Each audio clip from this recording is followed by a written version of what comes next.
So I just cut the start. Yep. I'll just get set up here.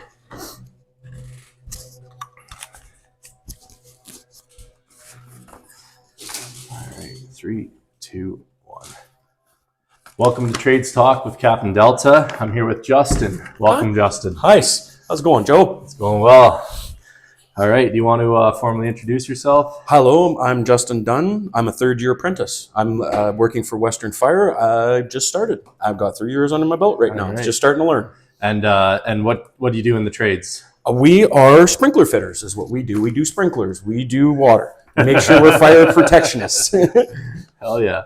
All right. And so you said your role is apprentice, right? Yes, sir. Yep. And what year are you in your apprenticeship? Third year? third year, yes. Yeah. Yep. And what do you think so far? So far, it's been a lot of learning, and I've really enjoyed a lot of the learning. There's been some things that have taken me a long time to learn, and things that I picked up really, really quick, and I've really enjoyed that too. At the same time, because I'm an older man, it's kind of nice to be learning new things every day. Yeah, it's cool. Yeah. Do you want to tell us your age, or do you care? I don't care. I'm 41. I'm a 41-year-old man. Yes. So yeah, you started a little later than a lot of guys get into it. But I wish I would have gotten into it sooner, Joe. I'm not going to lie to you. I didn't even know about it, even if this was even a trade. Yeah, I was the same. I didn't know. Didn't have a clue. Didn't have a clue.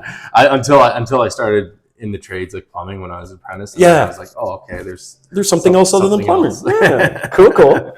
And so, do you want to tell us about your childhood and stuff, like, and maybe everything before sprinklers? Yeah. So where'd you grow up? I grew up in Winnipeg, Manitoba. I'm from at the west, not the far west as they would call it, but it's Winterpeg. It was definitely cold. Yeah, I spent a little different than here. Completely different, Joe. I'm not going to lie. They call it friendly Manitoba for a reason. There's Yeah. no ifs, ands, or buts about that. People just seem to be a little bit nicer, look after you a little bit better. Here in Ontario, it's more go, get the job done as fast as you can and do it properly as best you can too at the same time. But I find it to be a lot faster pace.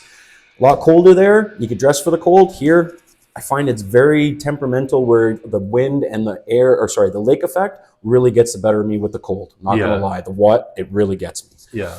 So how old were you when you moved over to Ontario? I was 18 when we moved here. 18. Yes, sir. So you didn't do any like construction work over? No, I didn't have that. I literally graduated high school. My father got a new position here and I moved with my mom and my dad. I'm an only child, so it was easier for us to both move here and come with them. I wanted to go to university.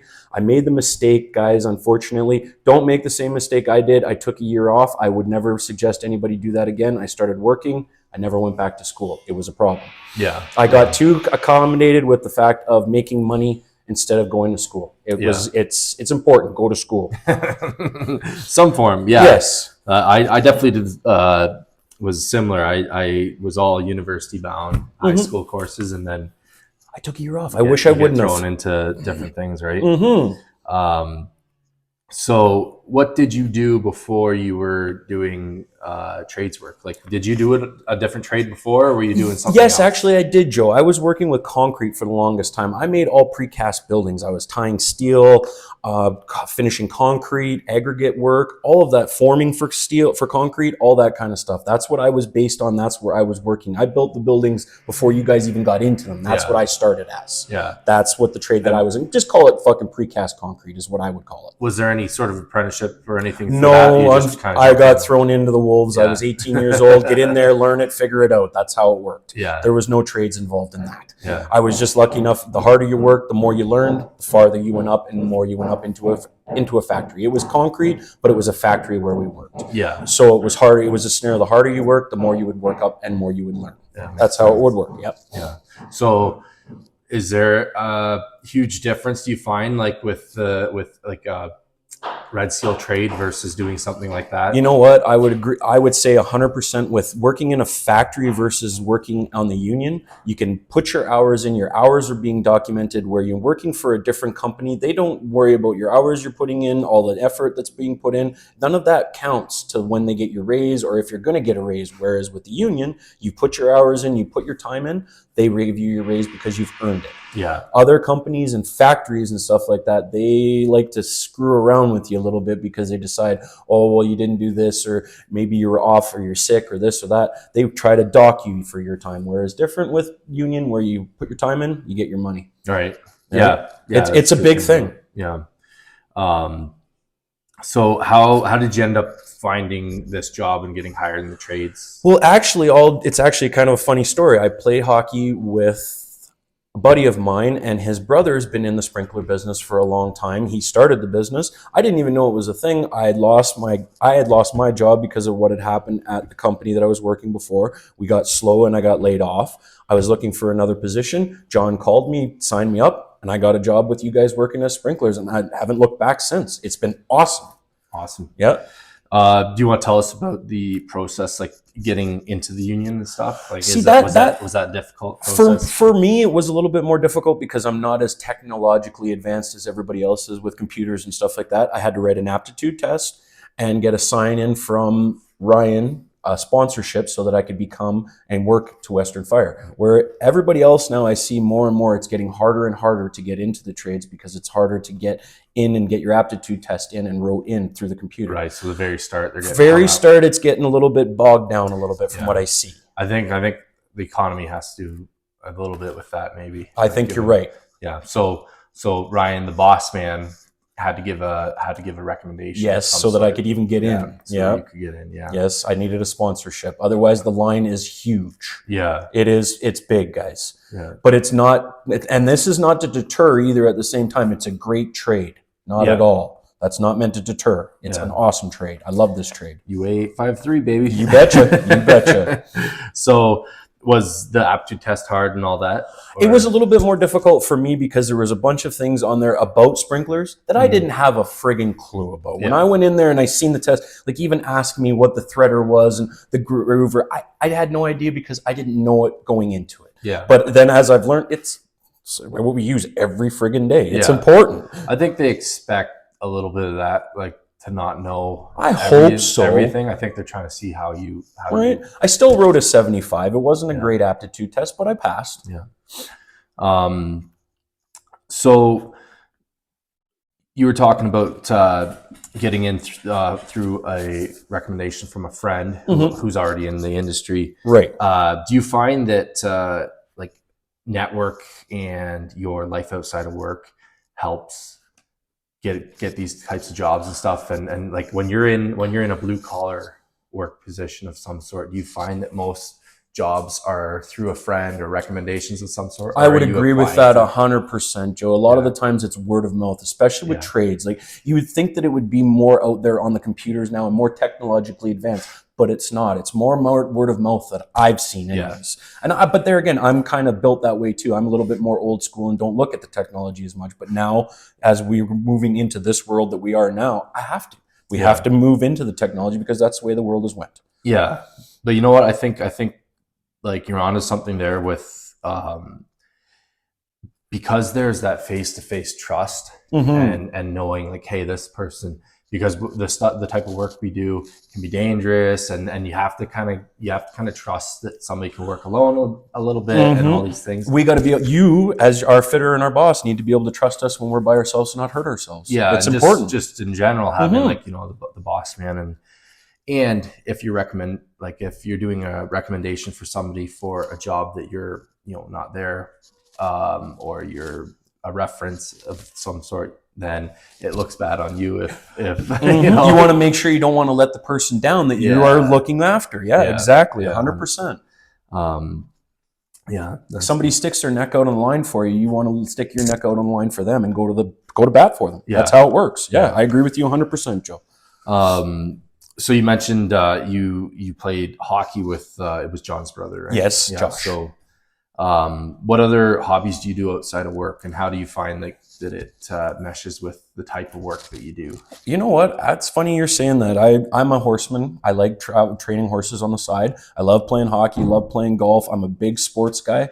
I found working with this trade, I was really good. I've always kind of had good hands with sports and everything. I found my hands and my hand-eye coordination has gotten that much better now that I'm working with the tools before. Really? I find that. I find my hand-eye coordination has gotten better for knocking pucks down, all of it. Yeah. I've just found my hand-eye coordination's gotten better because when I was working at Course Lab and when I was working in concrete, I did a lot of operating the crane where I didn't have to do a lot of things with my hands. Where now I'm doing a lot of things with my hands and my hand-eye coordination has gotten way better. Oh, that's cool. Yeah, that's great.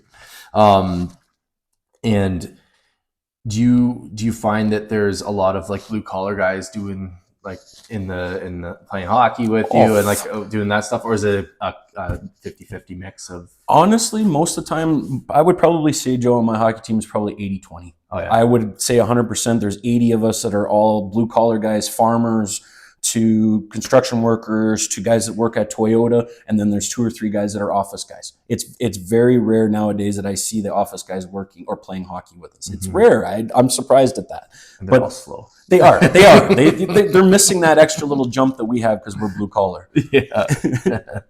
No, that's good. Yeah, because so one of the main points of this channel is to give a voice to the Delta men being like the people, basically the guys who are the unsung heroes that hold up society in some way. And that could be, it's not just tradesmen, but blue collar workers, people that go to work and they're just, doing their job, but their job happens to actually be like crazy important for such and such a fun. Yeah, I agree with you 100%. I find that, your life outside work can definitely impact the things that you do in work and the type of people that you're networking with and getting these jobs and stuff. So I think it's important for people to have a network of some sort, at least talk to people face to face. Because it's becoming like the thing of the past. It is becoming a thing of the past. Even you and me doing this right here, it is becoming a thing of the past. 100%. It is. Yeah. Yeah. Why do you think working with your hands matters? Oh shit. From my perspective right now, and it'll go down to the scenario where, and I'll bring it up, we're going into a technologically based world. For us as blue collar workers, us being able to use our hands, we need to have that as a backup, as a job too at the same time, because AI is not going to be able to do everything. There's still going to be us in the background doing all of these things, programming these things, doing all the things that they need to do in the background for them to work, for us to be able to work too at the same time. Without us as blue collars and the hands working, they don't have any of that. Yeah. That's my opinion. Yeah. No, that's good.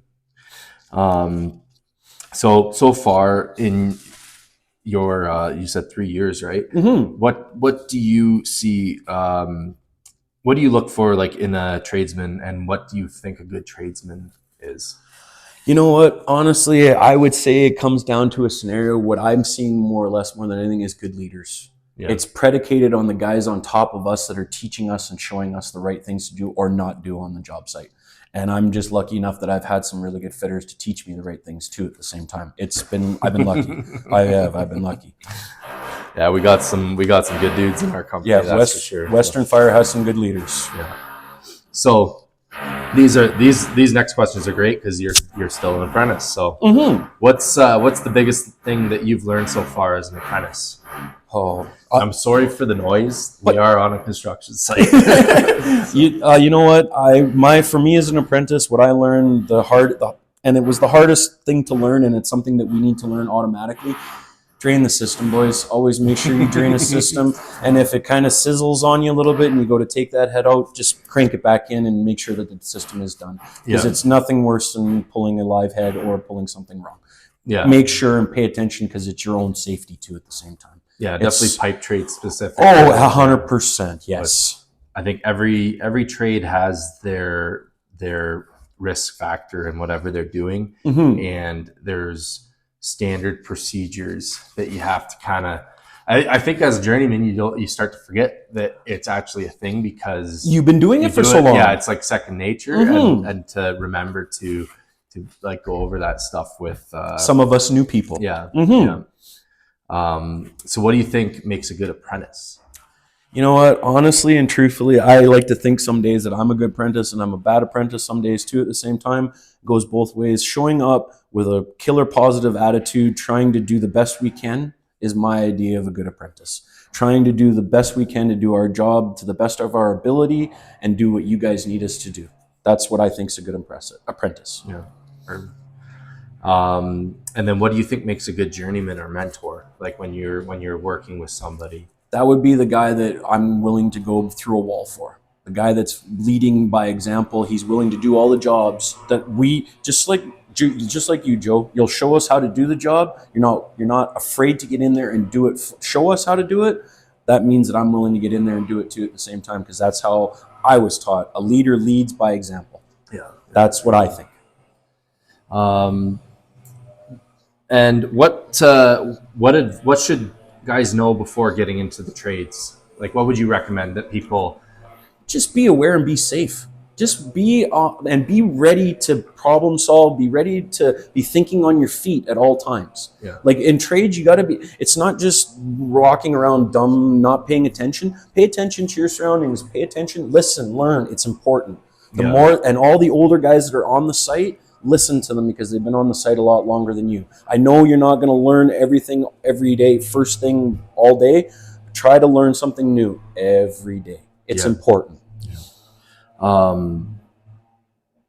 So is there anything that people can kind of do to get ready for that, or do you think that you just have to go in with a good? You have to go in with an open mindset. Yeah. Always go in with an open mindset, not a closed mind. Yeah. That's what I think. It's a scenario where, how do I put this? My grandfather always said, if you think that you know everything, you've already forgot something. You got to go in with an open mind, be willing to learn something new every day. Yeah. That's what my thought process. Absolutely. Yeah. Yeah. And that's the biggest thing. There's physical things like that, to be, I think most guys coming into the trades are, have the mindset they want to work with their hands anyways. Mm-hmm. But if you're absolutely not in that world, definitely go pick up some heavy things. Exactly. Exactly. It's a very physical job. You know what? Good point, Joe. You have to be physically in shape too at the same time. Good point. Yes. Yeah. It's physically demanding and mentally demanding. Yeah. It goes both ways. Can I just see your mic? I just want to make sure. Oh yeah, we're good. We're good. Sorry. The one time it turned off, so I'm just making sure. Mm-hmm. And can you think of any mistake that apprentices kind of usually make, or something that you've seen, or something that in general? You know what? Honestly and truthfully, Joe, and because I'm an older man, I'll say it automatically. There's certain times where we say yes to you that instead of just saying no, you know what? We don't know what you're saying. You need to explain it a little bit better. There's certain times where we need to ask more questions, because there's certain times where we feel like we don't want to upset you guys by asking too many stupid questions. But there's also the scenario, there's no such thing as a stupid question. Yeah. Right? Yeah. So we're still going to make fun of it. Right? That's how it goes. I would think there was something wrong with us if we didn't, right? That's part of my job. Right? So do you have can you tell us, if you don't mind, some of your goals for what you want out of this? Have you thought of that at all? My goals for me, being an older man, I'm very much looking forward to getting my red seal and being able to say that I'm a full-fledged fitter. And I'll be straightforward and honest. The money is important too. Mm-hmm. This world is not getting any cheaper. It's more and more expensive all the time. The more raises we can get, the better it is for all of us too. Mm-hmm. So then my family can be comfortable at home too. That's the way it comes down to. I know that might sound a little base, but it's the truth. Yeah, the union's a great route for that. Heck yeah. And with having like a hard skill and having a license like that, mm-hmm. that's a barrier for, the cheapest person to come in and just fuck it all up. That's the scary part. Which is good. Mm. I want to talk to you a bit about men's health in the trades.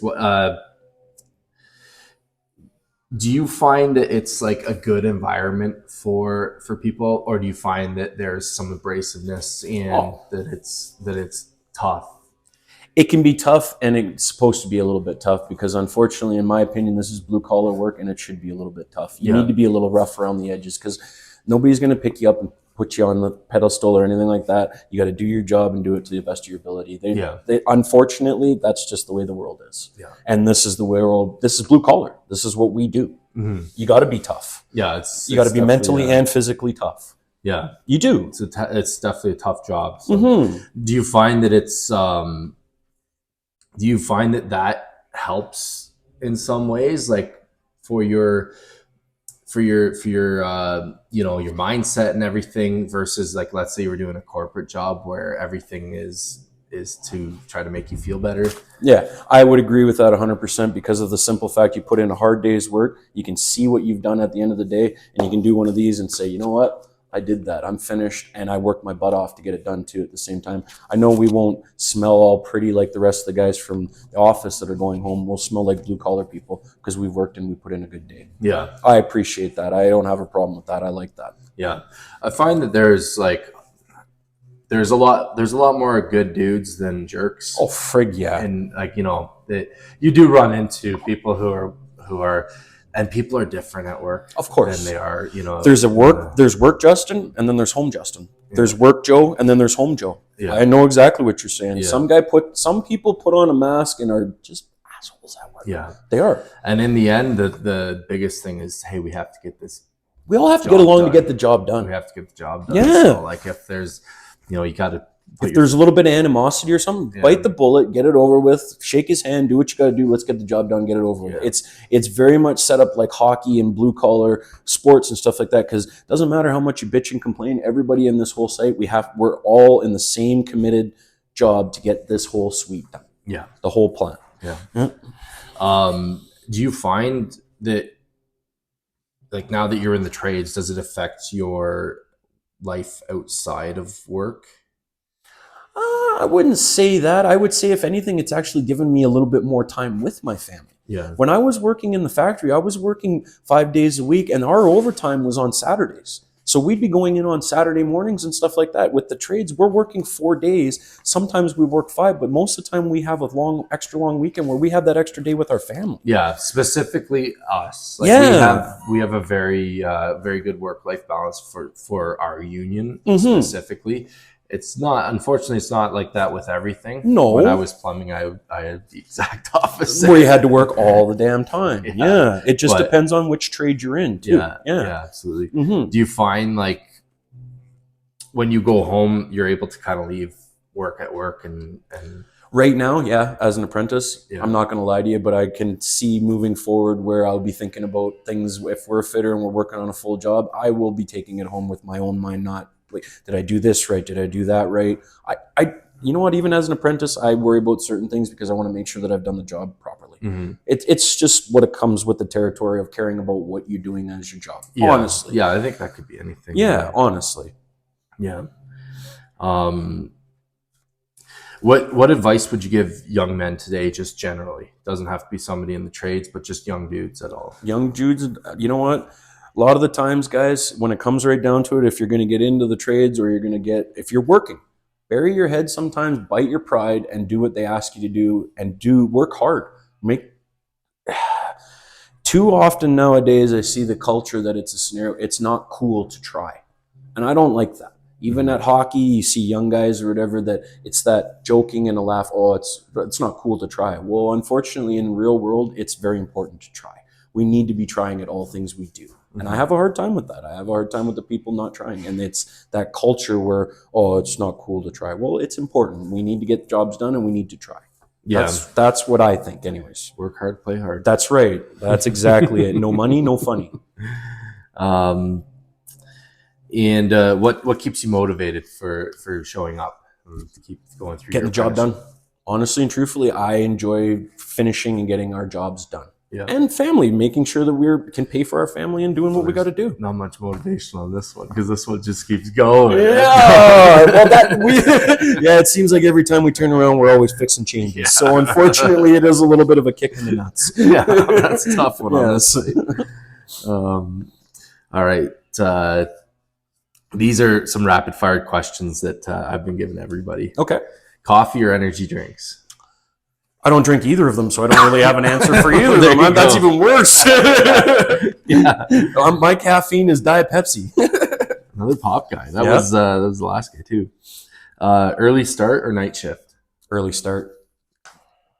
What's the hardest trade on site?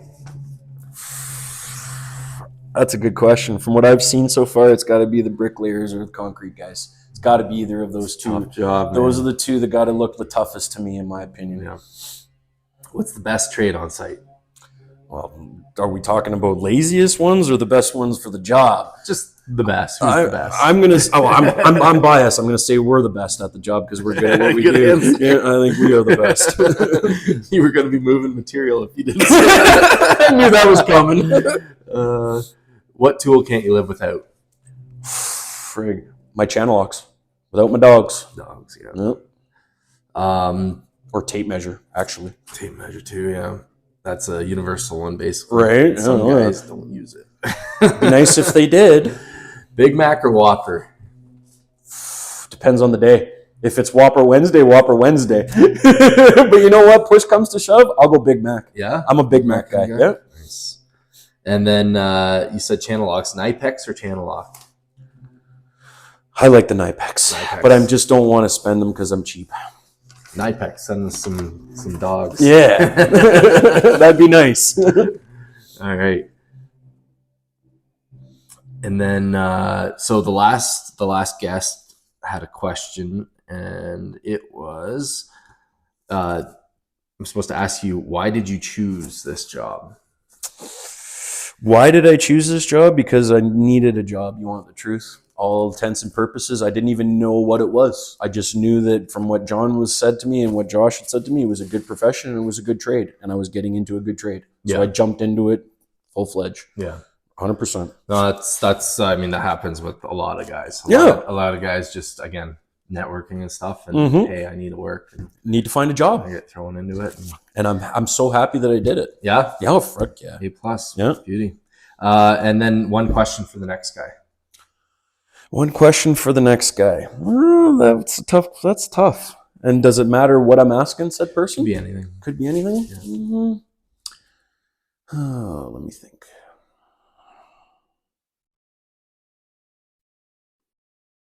Oh, Justin. Sorry, Joe, I'm thinking of a good one. Got to try to think of a good question here. Getting up in the morning, like you just are, what makes everybody come in first thing in the morning and want to do what they want to do? Yeah. What motivates them the most in the morning? Because honestly, it's tough. Some days are tougher than others.